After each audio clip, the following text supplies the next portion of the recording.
Olá, boa noite. Deus abençoe a sua vida, onde quer que você esteja, na sua casa, se você está no trabalho, em algum outro lugar, apenas nos ouvindo também. Que Deus seja com você. Quero já, de antemão aqui, cumprimentar os amigos que estão aí, já comentaram alguma coisa no chat. Mando um abraço ao meu amigo Raimundo, é um amigo pessoal, estamos aí na nossa jornada dentro da faculdade, o Rafael também. São amigos queridos que estão nos assistindo nesse momento. Talvez a hora que você leu o título dessa mensagem, dessa noite, você pode ficar se pensando aonde que está a bênção Marcos dentro da frustração.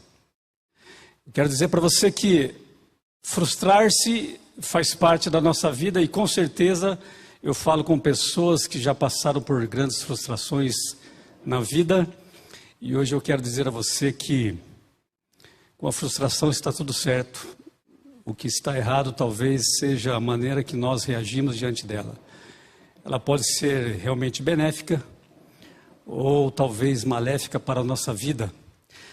Dentro da visão da psicologia, como sabem, hoje sou um acadêmico da área de psicologia, e nós temos ouvido muito e durante todo esse semestre preparamos alguns materiais a respeito da frustração na infância, crianças, filhos que têm resistência ou têm dificuldade de passar por momentos frustrantes.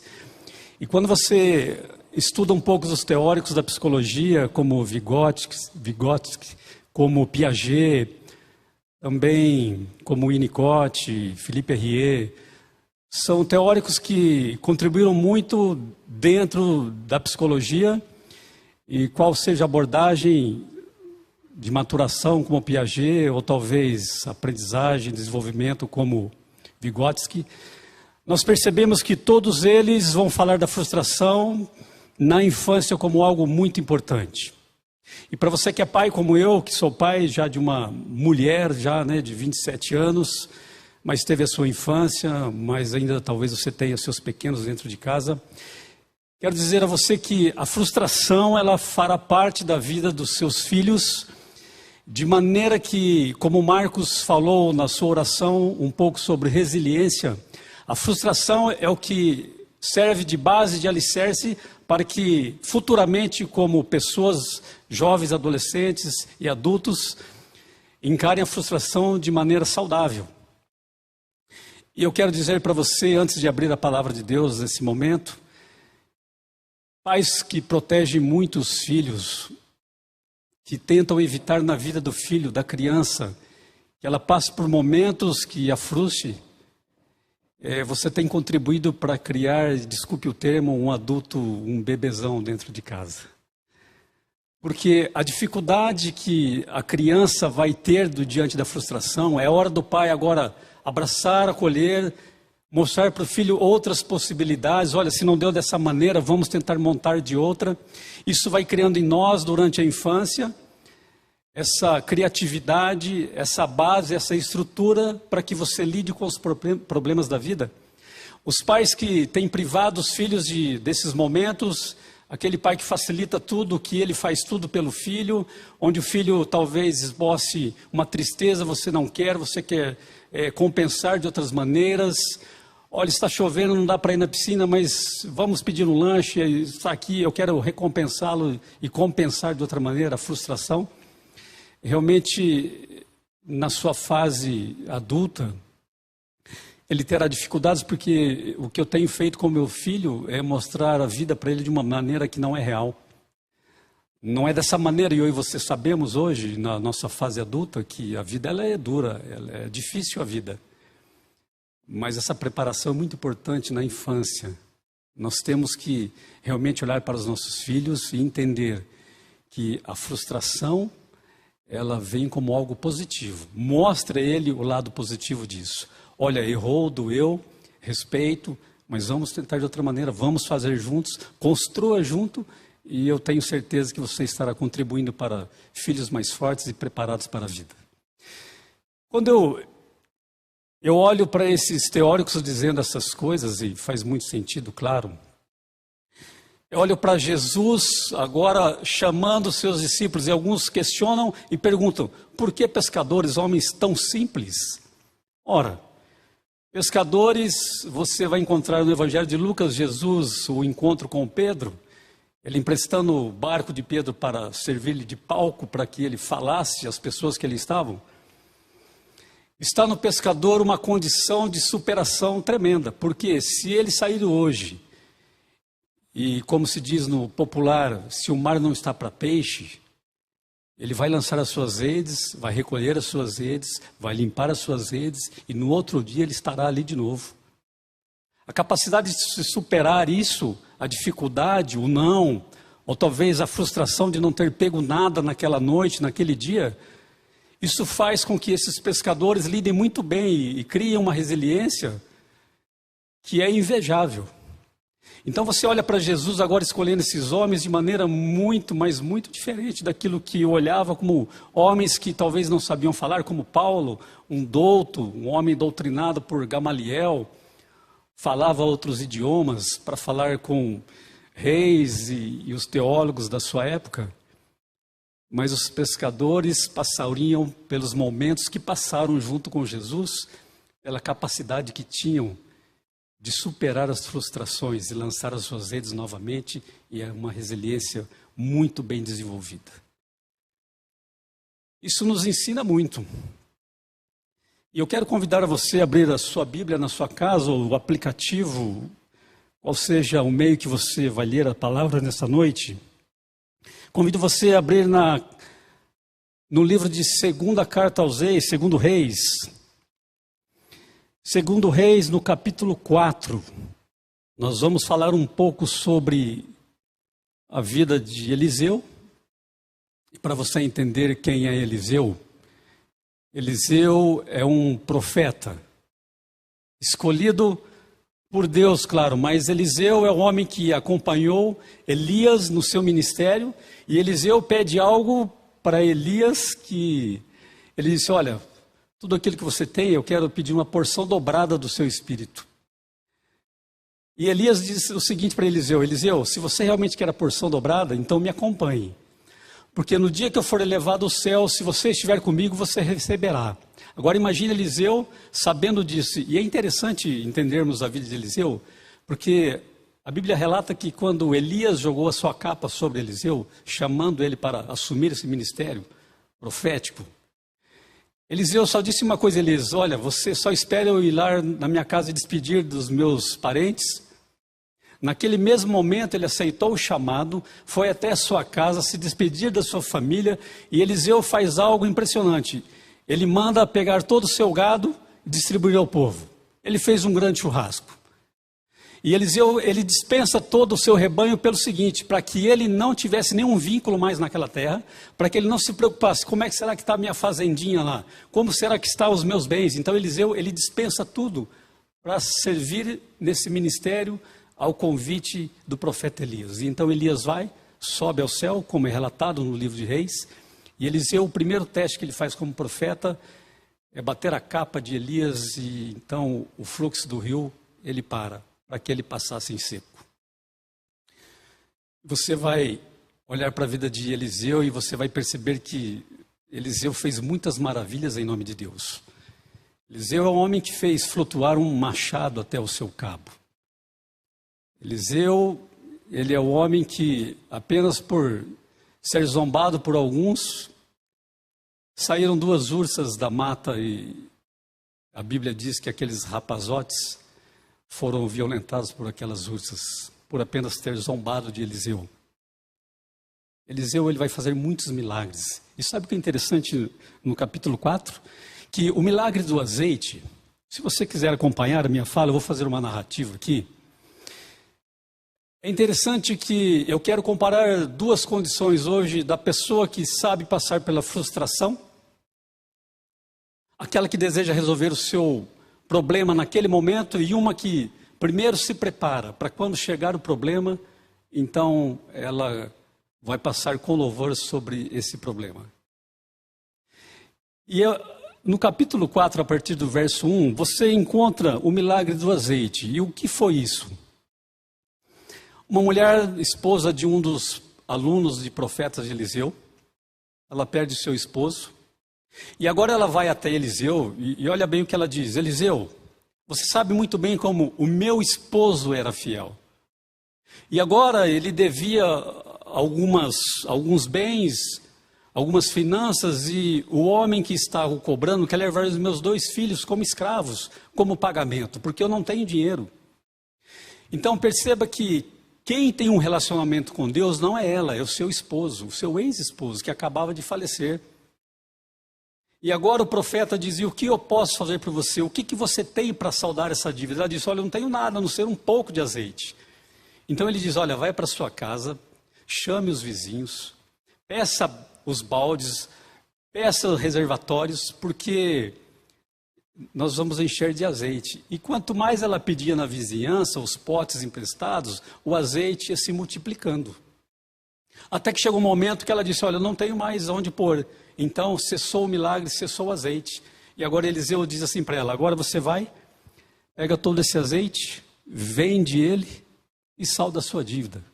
E fica com seus filhos. Nesse momento que ela passa por essa dificuldade, ela coloca o problema além, ou seja, adiante do relacionamento com Deus. E o relacionamento com Deus não era dela, era do esposo. Mas naquele momento que ela precisava era resolver aquele problema. E ela fica contente, feliz e resolvida com esse problema, porque o problema foi sanado. Eu quero te dizer que essa viúva, ela representa as pessoas que vão até Deus somente na hora do problema. É no momento onde aparece essa frustração, a dificuldade, o obstáculo, então eu vou até Deus, eu vou à igreja, eu peço oração. Nesse momento é o momento que eu preciso de Deus. Eu tenho uma necessidade de solução desse problema. Então eu vou buscar onde? Na fonte.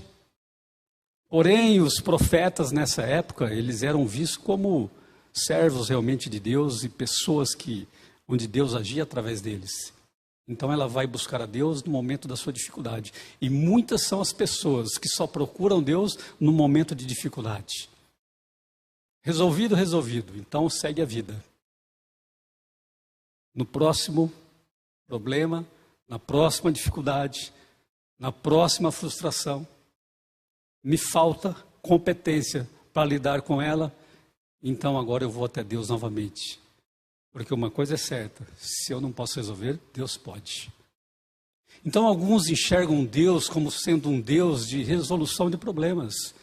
Parece-me que Deus, ele só está aqui para resolver as situações difíceis. E aí eu fico pensando: e aquele que não tem dificuldade na vida, não, esse não precisa de Deus? Porque se Deus é apenas para resolver problemas, então quem é Deus? É interessante nós olharmos em Mateus capítulo 1, que o anjo, quando anuncia o nascimento de Jesus a Maria, ele vai dizer assim: olha, você dará à luz a um filho, e o seu nome será Jesus, e ele salvará o povo dos seus pecados. A função desse Deus, o objetivo desse Cristo, a sua missão, ela só tem um propósito: nos salvar do pecado. Maior do que o problema de perder os filhos como escravo, maior do que o seu problema financeiro, maior do que se você está com entes queridos internados pelo Covid, maior do que todos esses problemas, Jesus está dizendo: o maior problema que você tem na vida é o pecado. É para isso que eu vim resolver. O que passa disso é bônus. O que passa de salvar você do pecado realmente é um agrado, é um mimo, é um afago de Deus, dizendo assim: eu vou te dar a cura, eu vou sim te ajudar a pagar essa dívida, eu vou sim multiplicar o azeite, mas lembre-se de uma coisa, e Jesus sempre dizia isso: agora vá e não peques mais. O teu maior problema, a tua maior dificuldade na vida, não são esses obstáculos do dia a dia. A maior dificuldade da nossa vida, a minha e a sua, é o pecado. Porque pior do que morrer é morrer em pecado. A salvação em Cristo Jesus, ele veio justamente para resolver isso. E tudo que ele pôde fazer para te salvar em relação ao pecado já está feito. Então é lindo pensarmos que é um Deus que cuida e cuida dos seus e protege e tem visto as pessoas sofrendo e tem acolhido, sim. Claro que Deus vai fazer isso por nós. Mas eu quero te dizer que isso não é o mais importante, porque eu posso ter as soluções a esses problemas, mas viver em pecado. Mas essa mulher demonstra que Deus, para ela, ela enxergava em Eliseu a solução do seu problema. Ponto final, problema resolvido. Mas é interessante que a partir do verso 8, do capítulo 4 de 2 Reis, agora vai falar sobre uma mulher que morava em Sunem. Conhecido por nós como uma mulher sunamita, porque ela era de Sunem, a região que ela morava. E é interessante que a mulher de Sunem, ela tem a visão inversa da coisa. Porque o que a sunamita faz? Eliseu, quando passava por ali, a Bíblia demonstra que ela era uma mulher de posses, uma mulher bem financeiramente. Ela convida o profeta até a sua casa e ela diz assim ao seu marido: olha, que tal se a gente fizesse aqui um puxadinho, um quartinho para o profeta, porque eu vejo que ele é um homem de Deus. Então eu quero um relacionamento com esse homem, porque ela não está enxergando Eliseu, ela está enxergando Deus na minha casa. Então se Eliseu é um homem de Deus, eu quero que Deus habite na minha casa. Então nós podemos fazer sim aqui um quarto para Eliseu. E ela chega a dizer: olha, nós colocamos aqui uma cama, nós vamos colocar aqui uma mesa, nós vamos colocar aqui uma lamparina, para que Eliseu tivesse um conforto toda vez que passasse por Sunem. Porque eu quero me relacionar com quem é de Deus. A outra mulher, ela estava preocupada e ela estava colocando a solução desse problema de uma importância maior do que o relacionamento com Deus. A mulher de Sunem, ela está dizendo assim: eu quero um relacionamento com Deus. E agora, um relacionamento com Deus, é claro que vai trazer uma vida diferente. Porque, amigos, as frustrações, as dificuldades da vida que nós temos na nossa vida diária, como eu disse no início, e dos grandes teóricos da psicologia, a infância ela vem trazendo e vai nos dando uma base, a sustentação para a resiliência diante das frustrações que vamos crescendo, discutindo, desenvolvendo de maneira mais criativa, arrumando soluções. Mas é claro que para o fiel, Deus, claro que Ele estará a seu favor, porque a Bíblia demonstra que Deus está a favor. Inclusive a Bíblia diz que os olhos do Senhor estão sobre toda a terra e procurando os justos. Deus está vendo toda a sua vida e a minha vida, ou a vida de quem está com Ele, ou crê nele, ou não. Deus está vendo todas as coisas. Mas na necessidade, no relacionamento, eu quero dizer que se você tem um relacionamento de pessoas íntimas, nos momentos difíceis da sua vida, com quem você vai falar? Com aquele que você não conhece ou com aquele que você tem afinidade? É claro que é com aquele que a gente tem afinidade. E a mulher de Sunem, ela está tentando ter afinidade com um homem de Deus. Inclusive, ela traz esse homem de Deus para dentro da sua casa. E agora fica aqui uma coisa para nós pensarmos, para você que é empresário, por exemplo, nós temos espaço para a nossa empresa para colocar os melhores softwares, os melhores recursos. Aqui a tecnologia entrou forte na minha empresa, nós temos as pessoas capacitadas, mas eu não tenho lugar para Deus dentro da minha empresa. Olha, a minha casa, eu priorizo a minha família, o relacionamento com ela, eu dou tudo de bom, conforto, nós temos um bom carro, uma boa casa, mas eu não tenho lugar para Deus dentro da minha casa. Olha, eu tenho tempo para minhas amizades, eu tenho tempo para assistir, para maratonar séries, eu tenho tempo para ouvir as minhas músicas, eu tenho tempo para estudo, eu tenho tempo para tudo. Eu só não tenho tempo para Deus na minha vida. Consegue perceber que as pessoas às vezes priorizam coisas do que uma vida de relacionamento com Deus? E a mulher de Sunem está nos ensinando hoje: olha, Deus tem um lugar especial na minha casa. Eu vou deixar um lugar especial para Ele. Porque ela olha para Eliseu, mas enxerga um homem de Deus. E eu quero esse homem dentro da minha casa quando ele estiver por aqui. Eliseu começa a olhar para essa mulher e ele diz a Geazi, o seu servo, diz: Geazi, veja o que ela... Traga a mulher até aqui, traga ela até aqui. A Bíblia não diz o seu nome, só diz que ela era de Sunem. E aí Eliseu diz, olha, o que você precisa? Peça o que você quiser.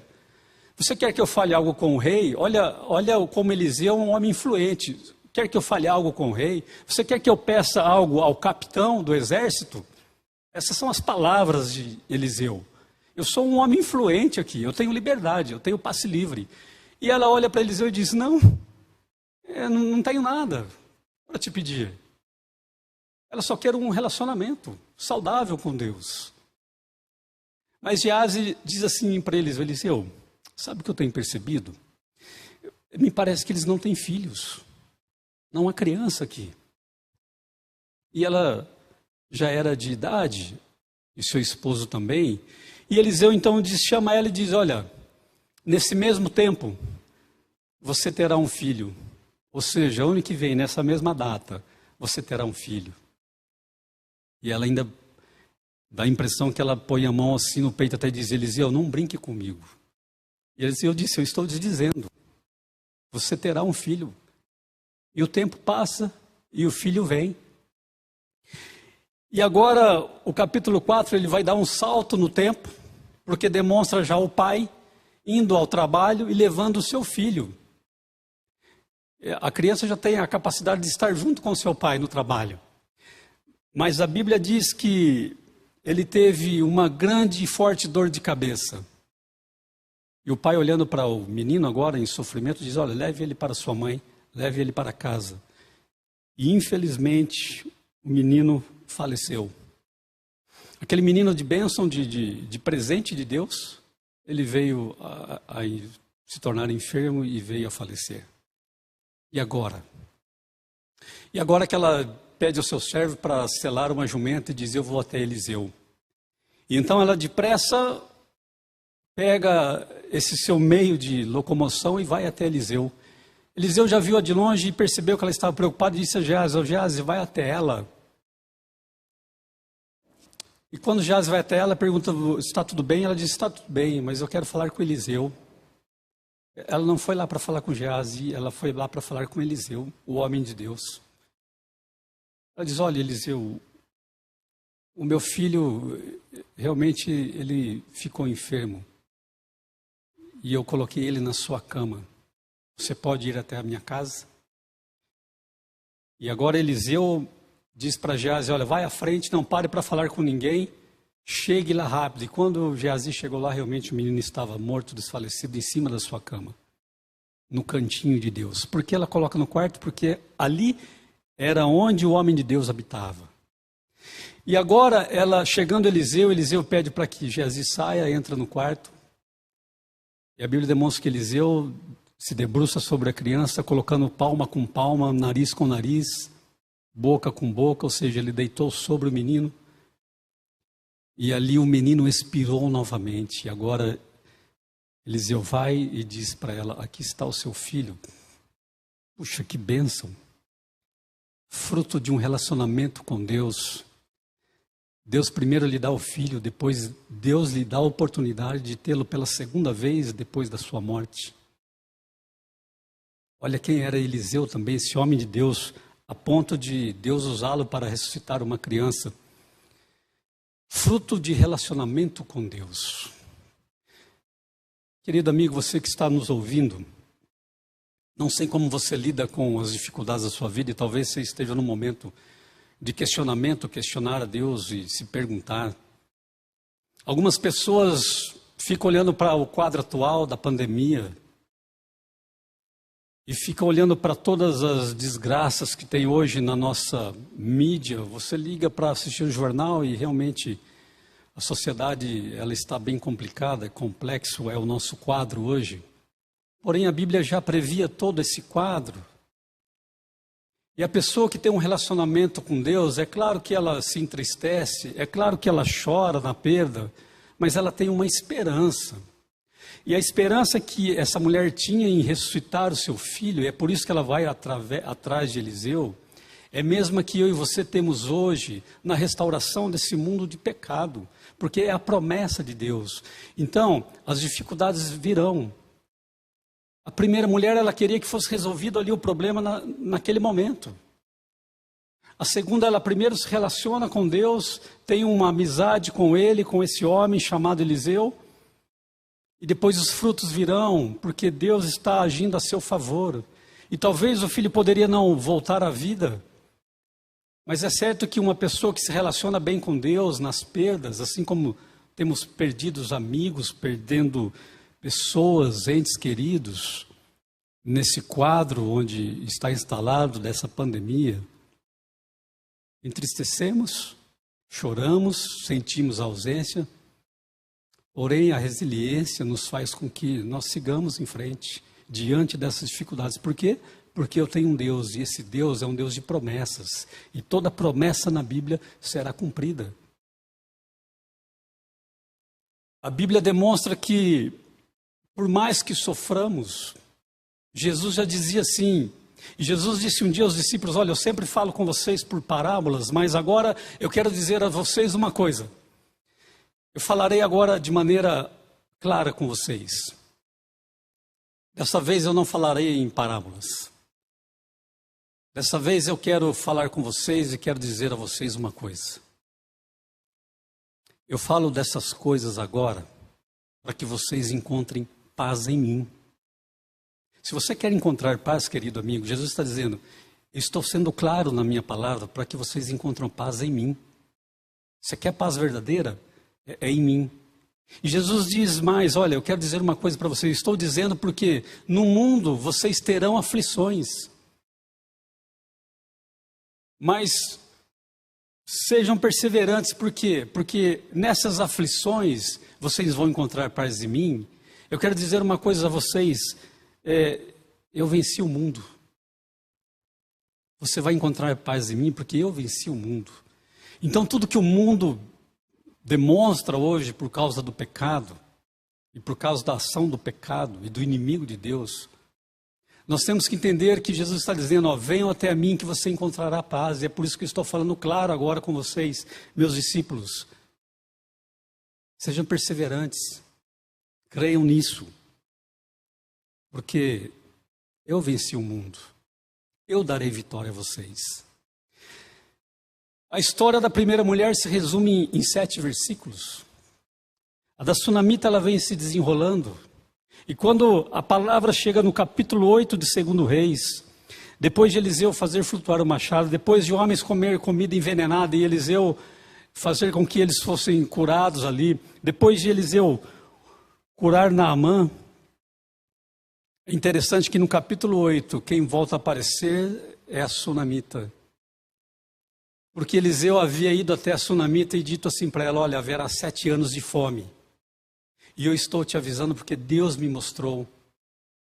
Então, saia de Sunem, vá para outro lugar onde há fartura, porque aqui serão 7 anos de fome e dificuldade. 7 anos depois, é o capítulo 8, e agora aparece a sunamita. E o que aconteceu nesses 7 anos? O rei tomou as posses, porque as pessoas abandonaram suas casas e suas terras. Então isso pertencia agora ao rei. E agora o rei, é interessante isso, porque agora o rei está conversando com Geazi, aquele que era servo de Eliseu, e o rei diz: Geazi, me conte alguma história sobre Eliseu, me fale sobre Eliseu, eu quero saber das suas histórias, porque eu ouvi muito falar de Eliseu. E Geazi agora com propriedade vai dizer: olha, uma vez, há 7 anos atrás, houve uma mulher de Sunem. Olha, ela teve o milagre de ter um filho, já em avançada idade. E aí esse filho, com uma dor de cabeça imensa, ele veio a falecer. Mas sabe, rei, Eliseu foi até a casa dela e ressuscitou o seu filho. E o rei se maravilhou com essa história. No momento que Geazi está falando com o rei, sabe quem aparece diante do rei? A mulher de Sunem. Porque ela foi reaver as suas terras. Imagina agora o termo Zé Ninguém, vou até o rei e dizer: olha, eu queria ver a possibilidade de ter as minhas terras de volta. Mas olha como Deus prepara o caminho para que essa mulher apareça novamente na história. No momento que Geazi está contando, chega a mulher e o menino. E Geazi, ao olhar a sunamita chegando diante do rei, ele diz: rei, esta é a mulher e esse é o menino. Olha como ele já está crescido. Esse é o menino que eu acabei de contar a história, que foi ressuscitado, estava morto. Sabe o que o rei faz? Ele chama alguém do seu exército e diz: vem até aqui, siga essa mulher. Tudo que ela falar que é dela, ela tem que reaver, é direito dela. Eu quero que você entregue tudo para ela de volta. Entende como Deus trabalha? Está percebendo que o relacionamento com Deus, diante das frustrações, dos problemas, Deus age em nosso favor? Mas uma coisa é certa, querido, não cruze os braços enquanto você espera orando. Você tem que orar, mas você tem que confiar e agir. A sua parte tem que ser feita. Moisés, você tem um cajado na mão, aí está o mar vermelho, então Moisés toque no mar, para que o mar abra. O milagre está pronto, mas Moisés, a sua ação faz parte do milagre. E se Moisés não estende o braço no mar naquele momento, o mar não abriria. Todo o povo pereceria. A mulher queria suas terras, então ela vai até o rei. Ela vai confiando que Deus agiria. Nós temos que primeiro crer para depois ver. Não é ver para crer, é crer para ver. É diante da escuridão, das trevas, da dificuldade que nós temos que crer que Deus agirá em nosso favor. A Bíblia é recheada de exemplos, onde as pessoas vão num ato de ação, e é isso que eu falo, a espera é em movimento. Não espere orar por emprego e não ir distribuir currículos, que o emprego não chega. Deus diz: olha, eu tenho portas abertas de empresas para você, mas vá até elas. Olha, eu preciso disso, eu preciso daquilo, nós precisamos de tanta coisa na vida. Nós queremos colocar uma carga sobre Deus para que Ele resolva todas essas coisas. E eu quero ficar de braços cruzados ou de joelhos no chão e confiando apenas de joelho. A não ser que eu seja impossibilitado de sair, claro. Mas a espera sempre foi ativa. A minha parte também é feita para que Deus haja, para que eu encontre pessoas influentes e que me ajudem na minha dificuldade. E Deus tem, puxa vida, Deus tem preparado homens, capacitado pessoas para te ajudar diante das dificuldades. É claro que diante das frustrações e da ansiedade, de um quadro depressivo, nós precisamos de ajuda. Mas Deus tem capacitado homens e mulheres para te ouvir, para cuidar de você. Deus tem capacitado homens com a medicina para que nesse momento de pandemia eles possam agir na nossa saúde. Eu não posso ignorar o quadro todo e dizer: não, vou ficar em casa, eu não creio nisso. As pessoas estão morrendo por isso. Mas os médicos estão por aí, a vacina está por aí. E aí se encho de vídeos no YouTube e tenho medo da coisa toda, porque a minha mente tem consumido coisas que não são saudáveis. A Bíblia é saudável, o relacionamento com Deus é saudável. E quando eu estou disposto a relacionar com pessoas de Deus, como Eliseu, Deus agirá e Deus se mostrará. Abra a minha palavra. Sabe por que às vezes não ouvimos Deus falar? Porque a sua palavra está fechada. A boca de Deus está selada dentro da minha casa quando eu não abro a Bíblia. E Deus quer falar. Quantas histórias, quantos exemplos, quantas coisas boas nós temos relatadas. Apenas por relato? Não. Para que sirvam de auxílio para mim e para você. Nessa noite, eu convido a você realmente pedir a Deus que te ajude. Que Deus tenha um lugar especial na sua vida. Que você seja uma pessoa de relacionamento com Deus. Que diante de todo o quadro desfavorável, aparentemente diante dos olhos, Deus coloque no seu coração um coração de fé, um coração determinado, um coração resiliente, crendo que o mesmo Deus que fez essas maravilhas através de Eliseu pode fazer na minha vida e na sua vida. Deus abençoe você, que Deus te dê um bom restante de semana, que Deus possa agir em seu favor, mas vá até Deus. Não fique inerte, não fique parado.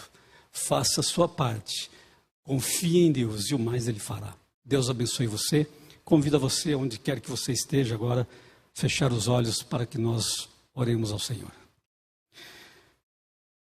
Senhor Deus, obrigado, Pai querido, por essa noite que aqui estivemos juntos de maneira online, virtual, mas é a sua igreja, o rebanho aqui reunido. Aquelas pessoas, Senhor Deus, que estavam presentes nesse momento e aquelas que terão contato com essa mensagem posteriormente gravada, que o Senhor possa agir no coração em favor dessas pessoas. Que o Espírito Santo as incomode, Senhor Deus. Mas, Senhor Deus, nos dê força realmente diante das dificuldades. Que as frustrações, Senhor Deus, sejam vencidas. Que seja, Senhor Deus, maneiras de construir um ser humano melhor, mas um ser humano de fé. Que os exemplos de homens como Eliseu realmente sirvam, Senhor Deus, de exemplo na nossa vida. E que um dia as pessoas possam olhar para nós e contemplar, Senhor Deus, pessoas de fé, pessoas saudáveis. Obrigado, Senhor Deus, também pela ciência. Obrigado, Senhor Deus, por essas mentes que o Senhor colocou diante da história e nos traz também, Senhor Deus, benefícios. Mas a maior palavra, Senhor Deus, que pode trazer o benefício é a Tua palavra. Que a Bíblia seja aberta aos nossos lares, nos acompanhe até a nossa casa. Aqueles que já estão, dê uma noite, Senhor Deus, de descanso a elas. Confiamos em Ti, é o que nós lhe pedimos e te agradecemos em nome de Jesus. Amém.